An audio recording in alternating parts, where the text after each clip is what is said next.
घर्षण मात्र से अपनी भावनाओं की भेज रहा है। 4 बोतल वोट का काम मेरा रोज का ने भारत का भविष्य तबाह कर रखा है।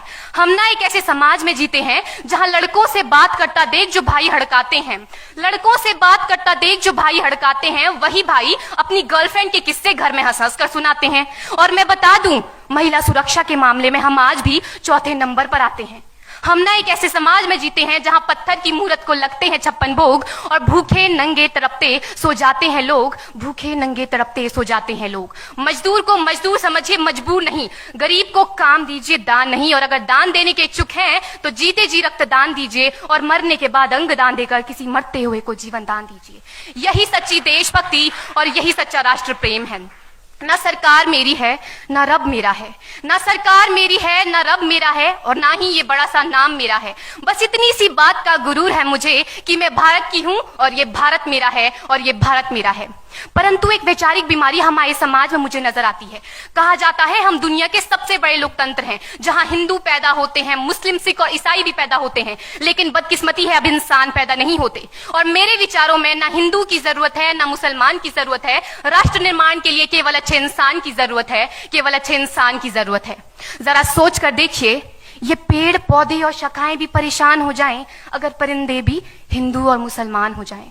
एक शैक्षणिक बीमारी भी हमारे समाज में मुझे नजर आती है, और बड़े ही आश्चर्य की बात है, जिस देश ने पूरी दुनिया को तक्षशिला और नालंदा देकर के विश्वविद्यालय शिक्षा की बुनियाद रखी, आज विश्व के 100 सर्वश्रेष्ठ विश्वविद्यालयों में हमारा एक भी विश्वविद्यालय खड़ा नहीं हो पाता। जहां एक और हमारे पास IIT, IIM और NIT जैसे शिक्षण संस्थान हैं, तो वहीं दूसरी ओर इस देश के गरीबों को बेरोजगारी की जमात में खड़ा करने के लिए उनके हाथ में सर्व शिक्षा अभियान का झुंझुना पकड़ा दिया जाता है।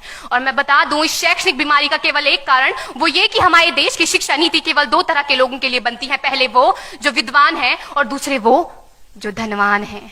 इसी तरह की कई गजब की बीमारियां हैं, और इन बीमारियों की जो जड़ है ना, वो हमारा अंधविश्वास। और मेरे विचारों में जब तक इस देश का युवा अपनी सफलता के लिए मंदिरों में जा जाकर नारियल फोड़ फोड़ कर भगवान को रिश्वत लगाता रहेगा, हमारे समाज का शिक्षित वर्ग ही बिल्ली के रास्ता काटने पर खड़े हो जाना, अपने धर्म अपनी जाति को ऊंचा मानकर दूसरों के धर्म की अवहेलना करता रहेगा, तब तक ना तो इस देश से अंधविश्वास खत्म होगा और ना ही हमारा राष्ट्र निर्माण संभव होगा। हमारी संस्कृति, हमारी सभ्यता को दुनिया ने शीश नवाया है, तो क्यों आस्था के नाम पर हमने अंधविश्वास फैलाया है? मेरे विचारों में हमारा राष्ट्र निर्माण तब संभव होगा जब इस देश में महिलाओं की पूजा नहीं, उनकी इज्जत की जाएगी। राष्ट्र निर्माण तब संभव होगा जब हम जाति का आरक्षण नहीं बल्कि सामाजिक सशक्तिकरण पर बात करेंगे। राष्ट्र निर्माण तब संभव होगा जब स्वच्छता अभियान में केवल सरकार नहीं बल्कि सड़क पर चलने वाला हर एक नागरिक हाथ बंटाएगा, स्वच्छ भारत स्वस्थ भारत को दिल से अपनाएगा। असल मायने में हमारा राष्ट्र निर्माण तब संभव होगा जब एक गरीब बच्चा मध्याह्न भोजन के नहीं बल्कि ज्ञान अर्जन के लिए सरकारी स्कूल की चौखट पर कदम रखेगा।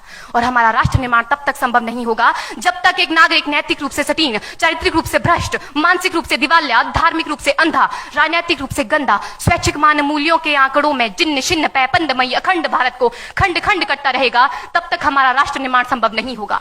बड़ी बड़ी बातें नहीं, छोटी छोटी कोशिशें करनी होगी, क्योंकि ठोकर हमें पहाड़ से नहीं पत्थरों से लगा करती है।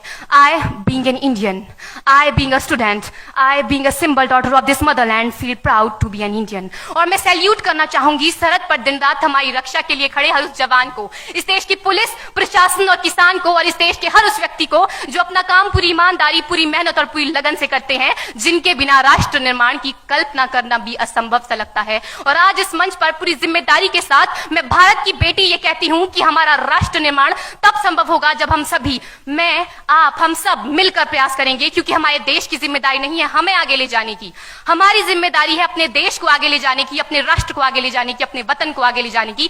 तो अंत में मैं बस यही कहना चाहूंगी, मेरा हिंदुस्तान महान था, महान है, महान रहेगा। मेरा हिंदुस्तान महान था, महान है, महान रहेगा। होगा हौसला सबके दिलों में बुलंद तो एक दिन पाकिस्तान भी जय हिंद कहेगा। पाकिस्तान ही क्यों, सारा जहान जय हिंद कहेगा, क्योंकि सारे जहां से अच्छा हिंदुस्तान हमारा, सारे जहां से अच्छा हिंदुस्तान हमारा, हम बुलबुलें हैं इसकी, ये गुलिस्तान हमारा, ये गुलिस्तान हमारा। जय हिंद, वंदे मातरम।